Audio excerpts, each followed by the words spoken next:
So how is the Gentility team doing? So I originally set out to make a Gentility team that you switch Gentility to Bravery and leverage tomes and other weapons like daggers and stuff like this to, get more damage for cheap, kill some enemies and so on. The team is doing okay so far. I do have, I think, like one unit with Gentility Plus. Maybe I don't. Could have sworn Marin had Gentility Plus, or maybe I unlocked it and didn't buy it. I think that's possible. Now, Gentility Plus is cheap. All right, so here's one of the issues with the team. I'll start with the problems with it. One of the problems is the damage fixing is something, but unless you have the plus version, it's plus 3/6 damage when singling or doubling versus plus 5/10. Getting Gentility Plus, Bravery Plus, is actually pretty expensive in terms of bond fragments. In terms of SP, it's very cheap, but you do need bond level 18 on Erica, which is, thousands of fragments. So unless you do fishing consistently and get those like high bond fragment fish, you're gonna get capped out unless you run like 3 to 4 units as your hard carries. One of the problems I made in this run, pretty much on accident, was I was trying to test out too many different builds. So I have like 1, 2, 3, 4, 5, 6, 7 hard carries, and then I've turned Tamara into a hard carry as well, just in a single chapter. She's not doubling here. Usually she's on Sigurd, so she has more speed. Actually, no, she'd be 27 speed here, regardless. She's 1 speed shy of doubling that, so unfortunate, but she's still relatively underleveled. She's like level 25, everyone else is like level 30. But actually some of these units are like about to get second sealed again. So yeah, they're like all level 30, roughly speaking. So the Gentility in general, like what does it do? So like you switch your, try to toggle that, there we go. You switch your Erica user at baseline. So you have 11 sword, you get some more damage. So the Erica user themselves gets Bravery Plus the 3 magic damage from equipping Erica. You're looking at plus 8 damage on a magical weapon. So any magical unit who can double on Erica will deal insane damage. Erica is just a damage boosting emblem in general. The other units, so like Ivy has been pretty consistently good. She usually 1 rounds. I think she's not fast enough to 1 round this. She is on Lin though, so she has Speed Taker. So I could like debuff this just to start getting her some kills, get her set up. Once she gets going, she's fine. So I'm only running 1 Speed Taker this run. I'm trying like just Speed Plus. Running Speed Plus versus Speed Taker, I do think you should have like 2 to 3 Speed Takers, because getting Speed Plus 5 costs a lot of bond fragments. And now that the well is in the game, one of the limiting factors is really bond fragments, like more so than SP. So builds that can be unlocked for low SP or low bond fragment amounts tend to be better unless you explicitly farm bond fragments, which is kind of tedious and annoying, but once you understand the fishing minigame, it's really not the worst thing. It's just like not fun to do, but you can totally do it if you want. So another build that I tried testing out just for fun, because I know a lot of people dislike Tamara for whatever reason. So if you don't want to run Javelin, Lance Power, Picket, maybe you would want to run Knife Power, Knife Power, Dagger Throwing Marin. So this is an alternate Ike build.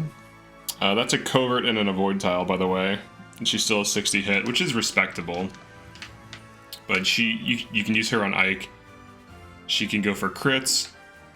The idea behind this build is it leverages Gentility to get more damage on the daggers for free. And then if you engage on Erica, you get -3 damage taken as well. So it helps make your Ike tank even that much more tankier. She also gets crit from the steel, crit from the engraving, the Ike or the Marth engraving, and then she gets crit from the Ike passive Wrath. So as she starts enemy phasing more, she gets like 50 to 60 crit rate, and if you attack twice, 50 to 60 crit is enough to generally get a crit and kill something. So even if her damage is just like 10 to 20 points too low to kill in a single enemy phase, she usually rolls a crit. So funny enough, it's very similar to a Sandstorm build. So in that sometimes it barely doesn't kill, but because it has that crit, or in the case of Tamara the Sandstorm, it usually can convert, especially if a bunch of things attack you. So I thought that was very funny. It ended up just basically being another Sandstorm build. And it even has like the randomness element to it and like the probability built in. But it's a decent build. You will need to feed her like a Draco Shield or two. Her base defense is respectable, but it's not the best. And the nice thing about this build is you can just keep her on her class she's on. You don't even have to do anything. You just keep her on Wolf Knight and just have her tank. She's speed +3 and Gentility, which is very cheap to unlock in terms of bond fragments. So this build I think is a success. I think this build is a success for sure. The Ivy build I think is as well. So we'll go over the successes and the failures. Ivy on Lyn is pretty no-brainer if you want to just have like this flying hard carry that just kills things. It can also fizz tank. Like, she's 21 base defense and 28 res. Like, she tanks everything except for like Radiant Bow. She even tanks some like physical archers. But the Bravery, you know, Braver and Speed Plus, very cheap to get in terms of bond fragments, very cheap to get in terms of SP. You're looking at a build cost of 2,500 SP, which is, you know, and she's been running this the entire time, and I've seen no reason to upgrade it. So this is legit. This one is a good build. The Chloe build, this is basically a sword power build. She's using Erica, so obviously it's going to be strong. And then Yunaka. If this was Anna, I think this would be really good. But because it's Yunaka, so I was able to get Yunaka to level 21 by chapter 12 just by having her spam Micaiah, not by farming, but just having her on Micaiah and using Great Sack, attacking things. So she would enemy phase and then do things like Great Sack, get healed up. So she got in a lot of XP early on and power leveled. So even though she power leveled, and Anna would still be better. I think Anna would have higher speed. She's only 23 speed, and she would have way higher magic. So this Yunaka build is decent, but if it was Anna, it would just be better. So if this was Anna, this would be a successful build, I think. The Pandreo build, I think, is a successful build. It's very logical. It's a Byleth Siege. It leverages his build and his strength, his build stat, so that he can wield Bolg, and then he gets Siege Toming, so he has no weight reduction, or no speed reduction from the weight of the weapon. So he just gets to use his base speed, and he's pretty fast. He's fast enough that with some speed fixing and the +3 speed from Byleth bond, I think like 12 and higher, it's like past 10 to get +3 speed. He doubles most things, one rounds most things. Speed +3, so 2,500 SP, very few bond fragments, so I think this build is good. I can recommend this build.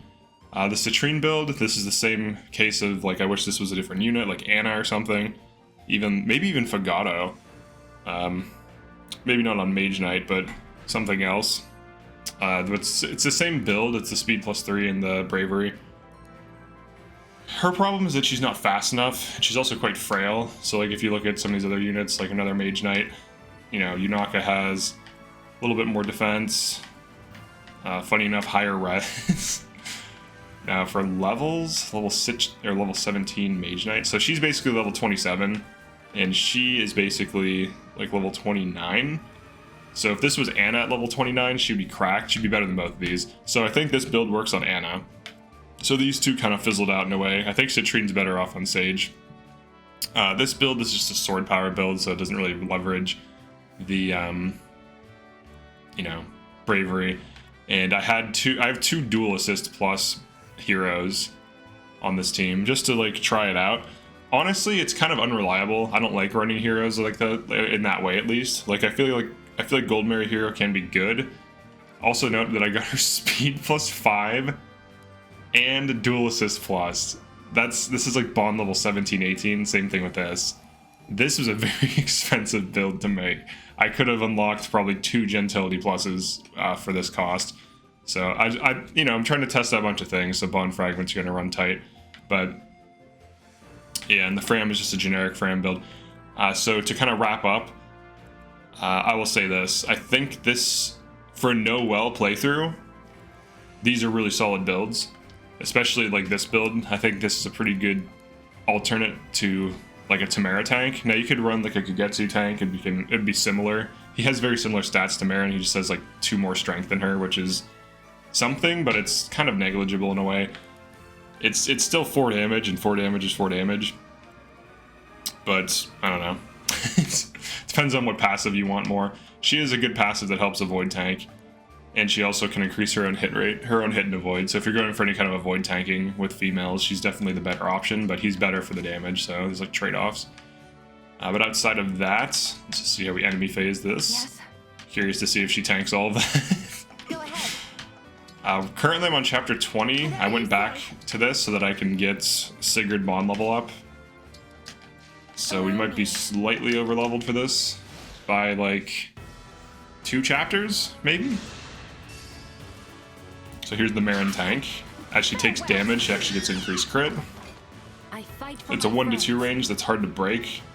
Very few things punch you, so she can hit tomes easily. So unlike the Tamara build, Tamara has higher defense though, for sure. Like she's way higher defense. I can take on anyone. And when you're Ike tanking, having like 5 or 6 more defense is massive when you're not engaged. When you are engaged, it's halved anyways, so it's not as impactful. But when you aren't engaged, she can like tank without being, you know, half damaged.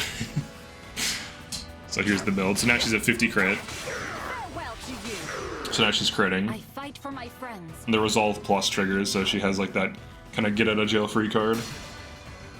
Got broke that unit instead of Marin. It's a pretty solid build.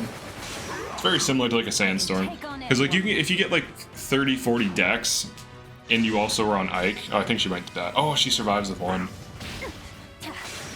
She's just tanky enough to survive all that. She's still decent. And they freeze her, that's funny. Now, if I engaged on Chloe, this is the nice thing about this build. She gets Gentility, or she gets Blue Skies. So that reduces her damage taken even further. Of all the builds, I think this one is like one of the most standout ones. It's kind of like... It's not really faster to set up than Tamara. Like some people overhype like how hard it is to set her up. I got her set up in a single paralog, but Wolf Knight is a little bit faster. Or what's the level difference though? I think Marin's effectively like level 30 something. I think she's like level 15. She's like level 32, and this Tamara is like level 27. So she does have a few levels on her, but she is quite fast. So this might be a better build, actually. Like, straight up. This actually might be one of the better Ike tanks in the game. So I think that bumps Tamara down to, like, A tier and bumps Marin up. Well, Marin's already S tier, but I think this Marin tank, this Gentility tank, is actually really good. And I think this is what I'm going to run from now on. But that's it for this one. Now, you could run Silver Dagger, but Steel has crit. Getting Steel +5 is achievable, and I believe you get more crits. I could be wrong. You might just get the crit early on. But Steel does have more crit than Silver, so I think that's worth mentioning and worth running. And then Marth gives you a little bit of crit and some damage. But with Gentility Plus, you're usually one-rounding things, and with 20 to 50% crit rate, depending on your health, you're usually getting crits on enemy phase. You're tanking pretty well. Feed her all of your talismans and Draco shields if you want, or don't, and let her take a little bit of damage. But ultimately, I think this build was a success, and probably the best build that came out of this test.